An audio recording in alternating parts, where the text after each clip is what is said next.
비상계엄 선포를 전후한 피청구인의 인식과 언행에 대하여 한 말씀 드리겠습니다. 피청구인은 여소야대 정국에서 대통령에 당선되었습니다. 표차는 0.73%, 초박빙이었습니다. 그럼에도 피청구인은 다수당인 야당의 존재를 인정하지 않고 무시하였습니다. 현실적이거나 잠재적인 정적 제거에 몰두하였습니다. 자신과 소속을 같이 하고 있는 집권 여당 내부 인사도 예외가 아니었습니다. 집권 여당은 작년 국회의원 총선에서도 참패하였습니다.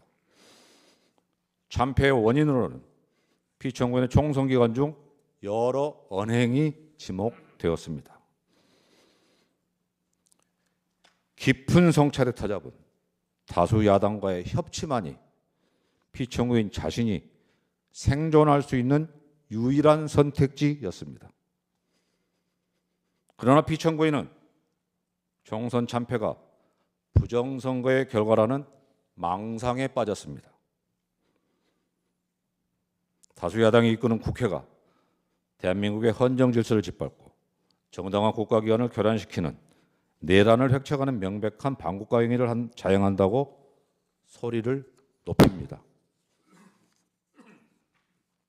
적반하장입니다. 피청구인이 듣기 싫은 소리는 입틀막으로 듣지 않고 듣고 싶고 보고 싶은 것만 골라 보고 들은 결과입니다.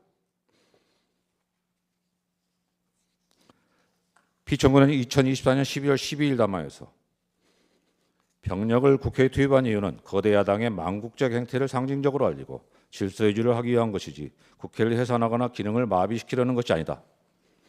계엄령을 발동하되 그 목적은 국민에게 거대 야당의 반국가적 폐악 행위를 알려 이를 멈추도록 경고하는 것이었다. 라고 강변하고 있습니다. 그러면서 도대체 2시간짜리 내란이라는 것이 있습니까? 질서유지를 위해 소수의 병력을 잠시 투입한 것이 폭동이라는 말입니까? 라고 외치고 있습니다. 피청구인이 그날 밤 일선 지휘관들에게 직접 내린 명령이나 우리가 지켜본 현장 상황에 정면으로 배치되는 주장입니다. 1심 판정에서는 내란 프레임을 짜고 자신에 대한 탄핵 공작을 하고 있다면서 음모론까지 제기하고 있습니다. 비상계엄을 계몽령이라고 주장하고 있습니다. 누가 누구를 계몽하겠다는 것입니까? 법꾸라지 법비의 요설이라는 말까지 나오고 있습니다.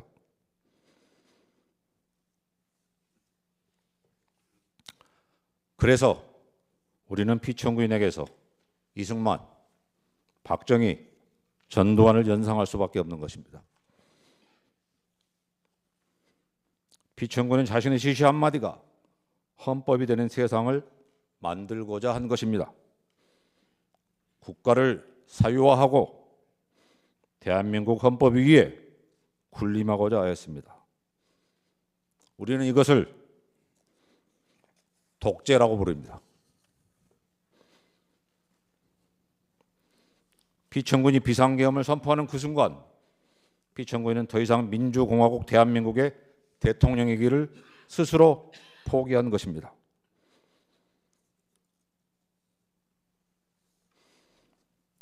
헌법재판소는 피청구인 주장의 부정선거 논란에 대하여도 깊이 헤아려 주시기 바랍니다. 피청구는 2025년 1월 15일 공개된 자필 메시지에서 우리나라 선거에서 부정선거의 증거는 너무나 많습니다. 칼에 찔려 사망한 시신이 다수 발견되었는데 살인범을 특정하지 못했다고 해서 살인사건이 없었고 정상적인 자연사라 우길 수 없는 것입니다. 라고 주장하고 있습니다.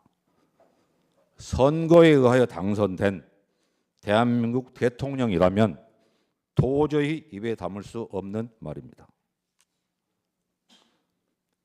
부정선거가 권력을 가진 자에 의하여 자행되었다는 역사적 사실에도 반합니다.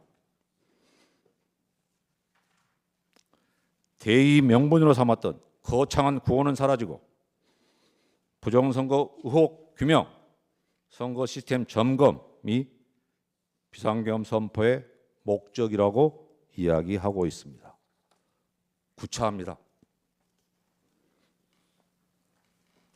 여기서 잠시 과거 어느 헌법재판관의 말씀을 살펴보겠습니다.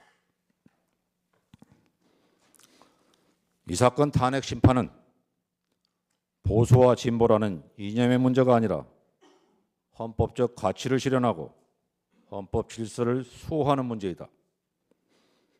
그리고 이 사건 탄핵 심판은 단순히 대통령의 과거 행위의 위법과 파면 여부만을 판단하는 것이 아니라 미래 대한민국이 지향해야 할 헌법적 가치와 질서의 규범적 표준을 설정하는 것이기도 하다. 이것은 박근혜 전 대통령에 대한 탄핵사건 결정문의 보충 의견입니다.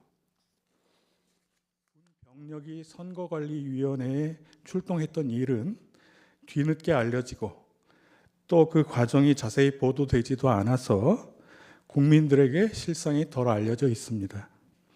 이후 수사 과정에서는 비상계엄 주도 세력이 선관위 주요 직원들을 체포, 감금하고 심지어 고문까지 할 계획을 세운 것이 드러났습니다.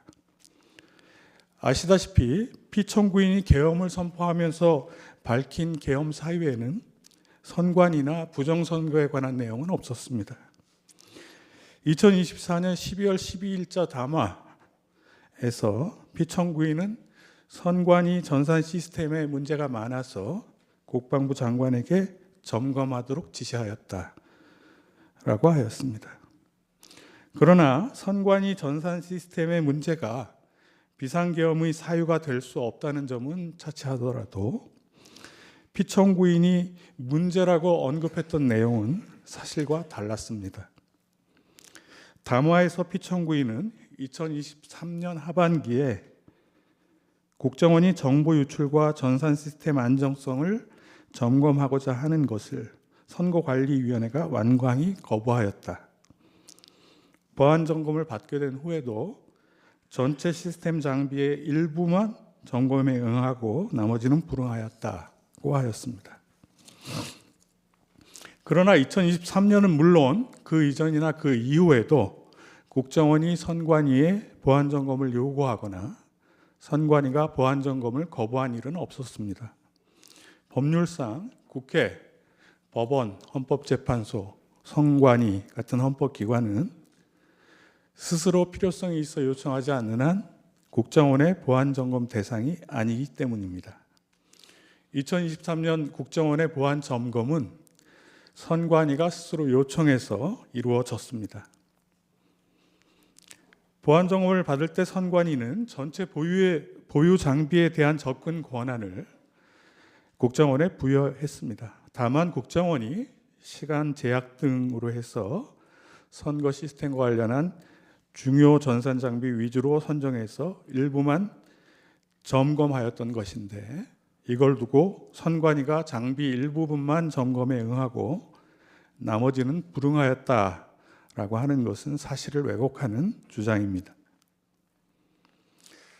또 그 담화에서 피청구인은 국정원 직원이 해킹을 시도하자 얼마든지 데이터 조작이 가능하였고 방화벽도 사실상 없는 것이나 마찬가지였다라고 하였습니다. 그러나 당시 보안 점검은 부정선거 방지를 위한 각종 법적 제도적 장치를 배제하고 기술적 부문에 한정해서 실시되었습니다. 또 기술적인 부문의 모의 해킹도 선관위가 국정원의 시스템 정보와 접속 관리자 테스트 계정을 미리 제공하고 침입 탐지 차단 등 자체 보안 시스템을 완전히 적용하지 않은 상태에서 진행되었습니다. 이런 조건을 무시하고 얼마든지 데이터 조작이 가능하였고 방화벽도 사실상 없는 것이나 마찬가지였다라고 하는 것은 지나친 확대 해석입니다. 피청구인은 2024년 4월 총선을 앞두고 선관위에 문제 있는 부분에 대한 개선을 요구했지만 제대로 개선되었는지는 알 수 없었다라고도 했습니다. 그러나 선관위는 보안점검 이후에 지적된 취약점을 대부분 조치하고 24년 4월 총선 전에 정당 참관인 입회하에 2차례 국정원과 합동으로 이행 여부 현장 점검을 완료하였습니다. 달리 국정원이나 다른 기관이 선관위의 시스템에 대해서 문제점을 제기하거나 점검 요구를 하거나 개선 요구를 한 적은 없었습니다. 즉 개선 여부를 알 수 없었다는 주장은 사실이 아닙니다. 피청구인은 2025년 1월 15일에 공개한 국민께 드리는 글에서 선관위의 시스템의 부실에 관한 주장에서 한 발짝 더 나아가서 우리나라 선거에서 부정선거의 증거는 너무 많다. 선거소송의 투표함 검표에서 엄청난 가짜 투표지가 발견되었다는 등 부정선거 주장까지 하였습니다.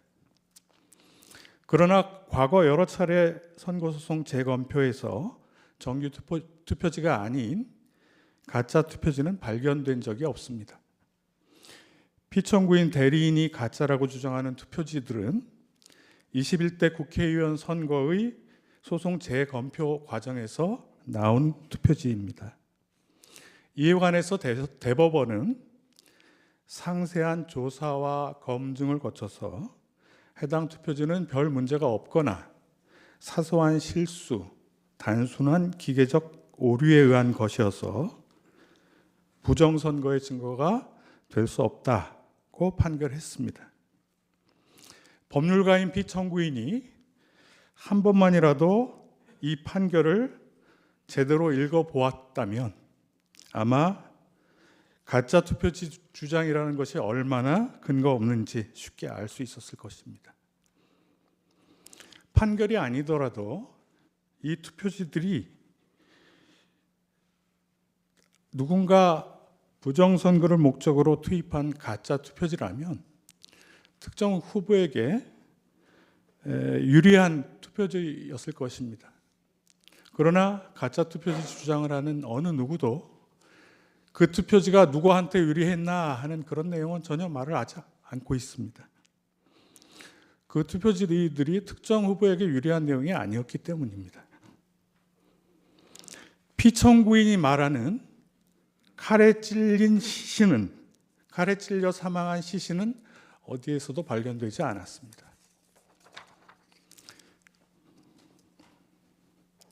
우리나라의 투개표는 수많은 사무원과 관계 공무원, 공공기관 직원, 참관인 등이 참여한 가운데 실물투표 또 공개 수작업 개표 방식으로 진행되고 사후에도 실물투표지를 통해 개표 결과를 검증할 수 있습니다. 그 과정에서 정보 시스템이나 기계 장치는 보조수단으로 사용됩니다. 투개표 과정에 한 번이라도 참여해 본 사람이라면 현실에서 누군가 가짜 투표지를 투입하거나 투개표 데이터를 조작하는 것은 사실상 불가능하다라는 것을 잘 알 것입니다.